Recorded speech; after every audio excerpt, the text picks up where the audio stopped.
अत्यंत गरीब परिवार का एक बेरोजगार युवक नौकरी की तलाश में किसी दूसरे शहर जाने के लिए रेलगाड़ी से सफर कर रहा था। घर में कभी कभार ही सब्जी बनती थी, इसलिए उसने रास्ते में खाने के लिए सिर्फ रोटियां ही रखी थी।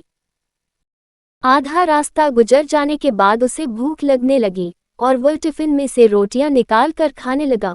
उसके खाने का तरीका कुछ अजीब था। वह रोटी का एक टुकड़ा लेता और उसे टिफिन के अंदर कुछ ऐसे डालता मानो रोटी के साथ कुछ और भी खा रहा हो, जबकि उसके पास तो सिर्फ रोटियां थीं। उसकी इस हरकत को आसपास के और दूसरे यात्री देखकर हैरान हो रहे थे। वह युवक हर बार रोटी का एक टुकड़ा लेता और झूठ मूठ का टिफिन में डालता और खाता। सभी सोच रहे थे कि आखिर वह युवक ऐसा क्यों कर रहा था। आखिरकार एक व्यक्ति से रहा नहीं गया और उसने उससे पूछ ही लिया कि भैया तुम ऐसा क्यों कर रहे हो, तुम्हारे पास सब्जी तो है ही नहीं, फिर रोटी के टुकड़े को हर बार खाली टिफिन में डालकर ऐसे खा रहे हो मानो उसमें सब्जी हो। तब उस युवक ने जवाब दिया, भैया इस खाली ढक्कन में सब्जी नहीं है, लेकिन मैं अपने मन में ये सोच कर खा रहा हूँ कि इसमें बहुत सारा अचार है, मैं अचार के साथ रोटी खा रहा हूँ। फिर व्यक्ति ने पूछा, खाली ढक्कन में अचार सोचकर सूखी रोटी को खा रहे हो तो क्या तुम्हें अचार का स्वाद आ रहा है? हाँ, बिल्कुल आ रहा है। मैं रोटी के साथ अचार सोचकर खा रहा हूँ और मुझे बहुत अच्छा भी लग रहा है, युवक ने जवाब दिया। उसके इस बात को आसपास के यात्रियों ने भी सुना और उन्हीं में से एक व्यक्ति बोला, जब सोचना ही था तो तुम अचार की जगह पर मटर पनीर सोचते, शाही गोभी सोचते, तुम्हें इनका स्वाद मिल जाता। तुम्हारे कहने के मुताबिक तुमने अचार सोचा तो अचार का स्वाद आया, तो और स्वादिष्ट चीजों के बारे में सोचते तो उनका स्वाद आता। सोचना ही था तो भला छोटा क्यों सोचे, तुम्हें तो बड़ा सोचना चाहिए था। संगति का असर। एक बार एक राजा शिकार के उद्देश्य से अपने काफिले के साथ किसी जंगल से गुजर रहा था। दूर दूर तक शिकार नजर नहीं आ रहा था। वे धीरे धीरे घनघोर जंगल में प्रवेश करते गए।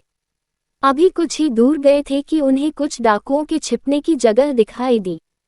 जैसे ही वे उसके पास पहुंचे कि पास के पेड़ पर बैठा तोता बोल पड़ा, पकड़ो पकड़ो, एक राजा आ रहा है, इसके पास बहुत सारा सामान है, लूटो लूटो, जल्दी आओ जल्दी आओ। तोते की आवाज सुनकर सभी डाकू राजा की ओर दौड़ पड़े। डाकुओं को अपनी ओर आते देखकर राजा और उसके सैनिक दौड़कर भाग खड़े हुए। भागते भागते कोसों दूर निकल गए। सामने एक बड़ा सा पेड़ दिखाई दिया। कुछ देर सुस्ताने के लिए उस पेड़ के पास चले गए। जैसे ही पेड़ के पास पहुंचे कि उस पेड़ पर बैठा तोता बोल पड़ा, आओ राजन, हमारे साधु महात्मा की कुटी में आपका स्वागत है। अंदर आइए, पानी पीजिए और विश्राम कर लीजिए। तोते की इस बात को सुनकर राजा हैरत में पड़ गया और सोचने लगा कि एक ही जाति के दो प्राणियों का व्यवहार इतना अलग अलग कैसे हो सकता है। राजा को कुछ समझ नहीं आ रहा था। वह तोते की बात मानकर अंदर साधु की कुटिया की ओर चला गया। साधु महात्मा को प्रणाम कर उनके समीप बैठ गया और अपनी सारी कहानी सुनाई। और फिर धीरे से पूछा, ऋषिवर, इन दोनों तोतों के व्यवहार में आखिर इतना अंतर क्यों है? साधु महात्मा धैर्य से सारी बातें सुनी और बोले, ये कुछ नहीं राजन, बस संगति का असर है। डाकुओं के साथ रहकर तोता भी डाकुओं की तरह व्यवहार करने लगा है और उनकी ही भाषा बोलने लगा है। अर्थात जो जिस वातावरण में रहता है वह वैसा ही बन जाता है। कहने का तात्पर्य यह है कि मूर्ख भी विद्वानों के साथ रहकर विद्वान बन जाता है, और अगर विद्वान भी मूर्खों की संगत में रहता है तो उसके अंदर भी मूर्खता आ जाती है। इसलिए हमें संगति सोच समझकर करनी चाहिए।